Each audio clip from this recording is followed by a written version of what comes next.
शुरू होती है और हम देखते हैं एक शिप के कैप्टन को जिसका नाम रॉबिन्सन है। पहले वो नेवी में काम करता था मगर अब वो 11 सालों से एक कंपनी अगोरा के लिए काम करता है। कंपनी समंदर में डूबे और गुमे हुए जहाजों को निकालने का काम करती है। फिर एक दिन ये कंपनी कुछ लोगों को जॉब से निकालती है जिसमें रॉबिन्सन भी होता है। अचानक जॉब से निकाले जाने पर रॉबिन्सन काफी दुखी होता है क्योंकि इस 11 सालों में उसकी बीवी और बेटा भी उससे बिछड़ चुके थे। काम की वजह से वो टाइम नहीं दे पाता था और उसकी वाइफ उसे छोड़कर चली गई थी। रॉबिन्सन का 11 साल एक बेटा भी होता है मगर वो अब उसकी वाइफ के साथ रहता है। कंपनी में रॉबिन्सन का एक दोस्त भी होता है जिसका नाम कर्स्टन है। इसे भी नौकरी से निकाला जाता है। कर्स्टन पर बहुत कर्जा होता है और वो काफी परेशान भी होता है इस मामले में और वो डिप्रेशन की गोलियां भी इस्तेमाल करता है। वो सब एक दिन बार में बैठे होते हैं। कर्स्टन एक राज के बारे में लोगों को बताता है मगर इससे पहले हम ब्लैक सी के बारे में कुछ समझते हैं। ब्लैक सी 5 मुल्कों से सराउंडेड है और इसकी गहराई 2200 मीटर है।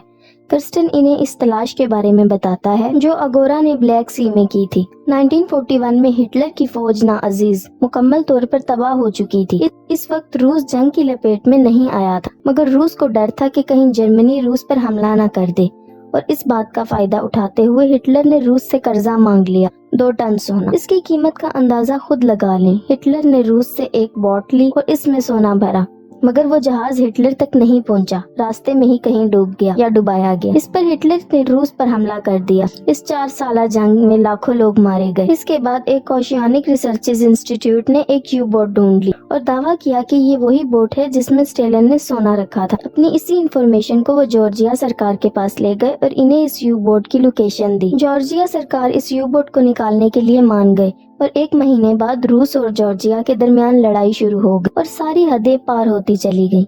रूस को यू बोट की लोकेशन के बारे में नहीं इल्म था। जॉर्जिया को इस बारे में पता था लेकिन जब तक झगड़ा खत्म नहीं होगा कोई ब्लैक सी में दाखिल नहीं हो सकता और वो यू बोट तब तक समंदर में ही पड़ी रहेगी। जब रॉबिन्सन को इस बात का पता चला तो वो एक अमीर आदमी से इस बात के बारे में डिस्कस करता है क्योंकि इस तलाश में काफी पैसे लगने वाले थे और इनको पैसों की सख्त जरूरत होती। वो शख्स जिसका नाम लेविस होता है वो इसकी तलाश में इन्वेस्ट करने को तैयार होता है मगर वो सारे सोने का 40% लेना चाहता है। रॉबिन्सन राजी हो जाता है और इसका दोस्त कर्स्टन डिप्रेशन की वजह से सुसाइड कर लेता है। रॉबिन्सन को इस तलाश में पैसा लगाने वाला मिल जाता है। पहले वो एक सबमरीन खरीदता है जो पुराना होता है मगर इसे खरीद लेता है। रॉबिन्सन के साथ एक रशियन दोस्त होता है जिसका नाम ब्लैकी होता है। वो दोनों प्लान बनाते हैं और इस तलाश के लिए वो 12 लोगों का ग्रुप बनाते हैं जिसमें आधे रूसी और आधे अंग्रेज होते हैं। रॉबिन्सन ग्रुप में रूसी लोगों को इसलिए लेता है कि जो सबमरीन वो लेते हैं वो रशियन है और ब्लैक सी पर रशियन का ही कब्जा है तो रशियन अपने आदमियों से बचने में मददगार साबित होंगे और इस सबमरीन को चलाने के लिए कम से कम 12 लोगों की जरूरत पड़ती है। रशियन टीम में कुछ सिलेक्टेड लोगों को लेते हैं जो इस काम में काफी माहिर होते हैं। सोने की हिफाजत, इंजन की और कुकिंग के लिए कुछ लोगों को रखा जाता है। गोताखोरी के लिए उन्हें एक माहिर आदमी चाहिए होता है और वो एक पागल आदमी को रखते हैं जो कि गोताखोरी में बहुत माहिर होता है जिसका नाम फ्रीजर है। टीम मुकम्मल होने और सबमरीन को लेने के बाद वो लोग समंदर की तरफ रवाना हो जाते हैं। जब रॉबिन्सन आखिरी दफा नीले आसमान की तरफ देखता है और सबमरीन का दरवाजा बंद करके इसे समंदर में ले जाते हैं, ग्रुप का हर एक आदमी अपनी पोस्ट संभाल लेता है और सोने की तलाश में निकल जाते हैं।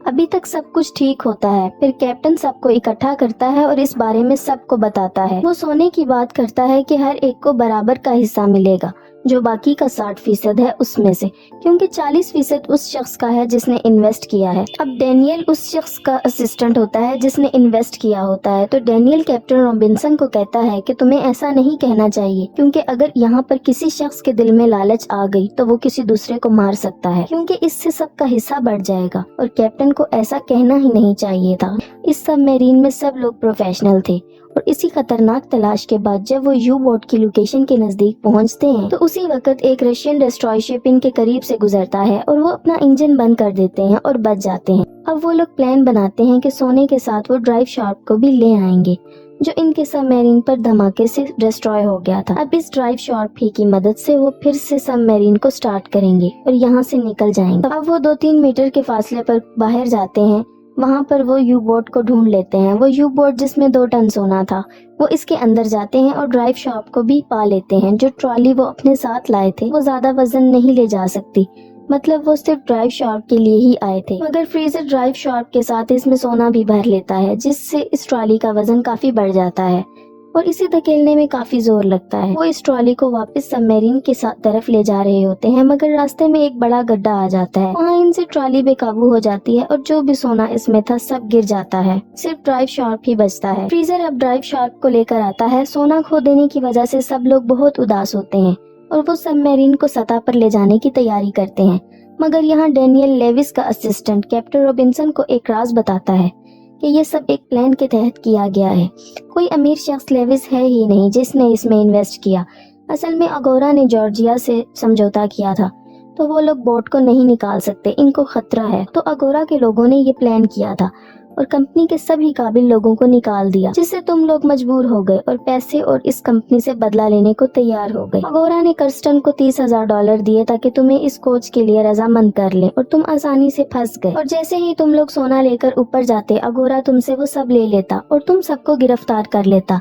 ये सब सुनकर रॉबिन्सन गुस्से से पागल हो जाता है कि कंपनी इतनी जालिम भी हो सकती है। अब जो सोना गिर गया वो तो वापस नहीं आ सकता। इसके अलावा और भी सोना था जिसको वो सबमरीन में लाते हैं, जो 3 टन है। ये इनकी सोच से भी ज्यादा होता है। अब तो इनको लेविस को भी 40% नहीं देने होंगे, सारा सोना इनका ही है। वो 8 लोग बच जाते हैं, हर एक को 82 मिलियन मिलेंगे अगर वो इस सोने को ले जाने में कामयाब हो जाते हैं। अब वो लोग अपनी लोकेशन पर नहीं जाएंगे, वहाँ से दूर चले जाएंगे ताकि अगोरा से बच सके। अब वो लोग सोना ले लेते हैं और ड्राइव शार्क को चलाते हैं और इन्हें शक होता है कि वो चले या नहीं। वो सोचते हैं कि या तो वो हमेशा के लिए निकल जाएंगे या इसमें हमेशा के लिए फंस जाएंगे और मर जाएंगे। वो सबमरीन के इंजन को स्टार्ट करते हैं और इनकी सबमरीन चलने लगती है। वो सब बहुत खुश होते हैं कि अब वो अमीर हो जाएंगे, मगर कुछ दूर जाकर उनको हेल्पर्स की मदद से पता चलता है। सबको अलर्ट करते हैं और सबमरीन रोकने को कहते हैं।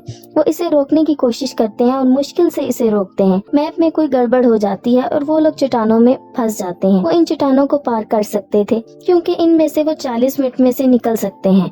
अब वो हेल्पर्स को बिठाते हैं और इसे चट्टानों से निकालने की कोशिश करते हैं। फिर अचानक किसी प्रॉब्लम की वजह से सबमरीन में ब्लास्ट होता है और सबमरीन समंदर में जा गिरती है और इसमें होल हो जाते हैं, जिससे इसमें पानी भरने लगता है।